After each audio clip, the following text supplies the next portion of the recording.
Hey, this is JP with Central Idaho Mountain Weather. It's October 1st, 2024, giving you an update on the fires. We're going to go through the Wapiti, then the Frog, and then the chimney.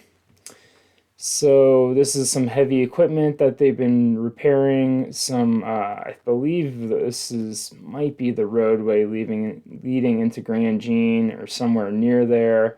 There was a bunch of debris flows during those heavy rains a couple weeks ago.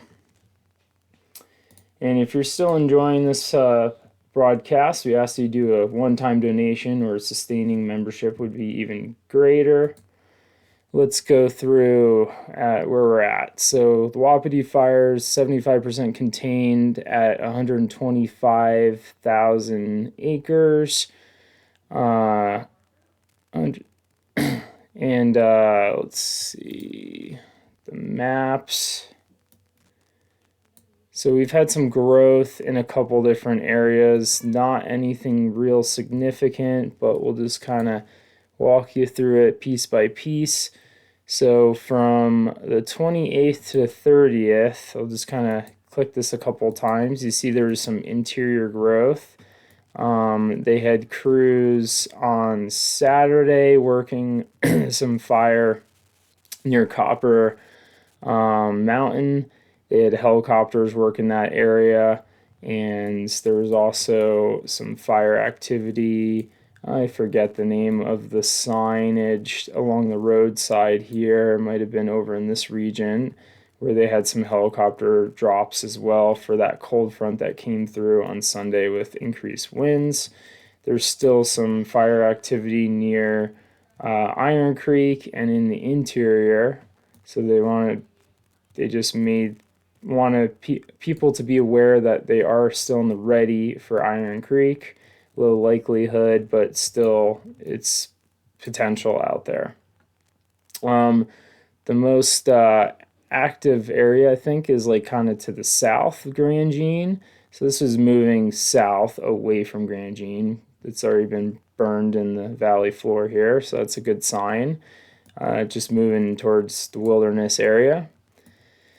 And then they had some ground crews working, I believe, Saturday or Sunday, near Loman area where they had some hot spots coming up again. But all in all, working pretty good on that. All right, moving over to the Frog Fire, they had some I think they have one helicopter doing some bucket lines on the north side, and then it looked like the fire picked up in the interior of the contained area to the northeast yesterday.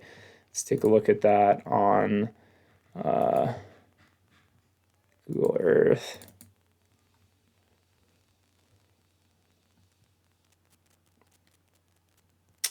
All right, yeah, so over in this region here in the northeast side is showing the most heat, well within the containment line. So they're going to continue to keep an eye on that. This fire, I think, is at 66% containment. So they'll keep working on that. They were saying they're going to have it fully contained by midweek. So we'll see how that goes. The hot and dry conditions are definitely not helping. We are going to have another cold front coming through tomorrow. That's going to have pretty increased winds. We'll take a look at that in a second. Lastly, the chimney fire is at 80% contained. This one's probably looking the best out of the three. Just because of the terrain it's in. It's in pretty rugged terrain. So a lot of the smoke that's been coming out has been in the recent days has all been interior fires, probably this one here and then the northeast quadrant.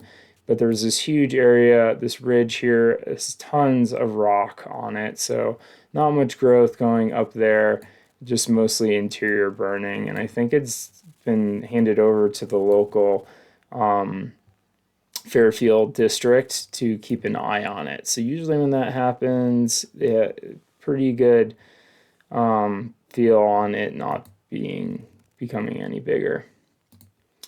All right, so Wednesday, we got this cold front here that's going to be sweeping across Idaho, and it's going to be bringing increased winds. Those winds are kind of coming at a good time, so they're going to pick up in the morning around 6 a.m. We're going to see it hit with some pretty good blue, so this is a knots. So we're looking at maybe gusts up to 40 miles per hour, and that's at 10,000. This is looking at 10,000 feet from the westerly winds, and that's going to play through until basically noon, where it diminishes. So still got some fire weather ahead of us to keep an eye on, anything becoming bigger. If you are looking for more fire information on different fires in Idaho, I'm all ears. I'm thinking about starting to talk about the ones happening over in the McCall area. So let me know if you're interested in that.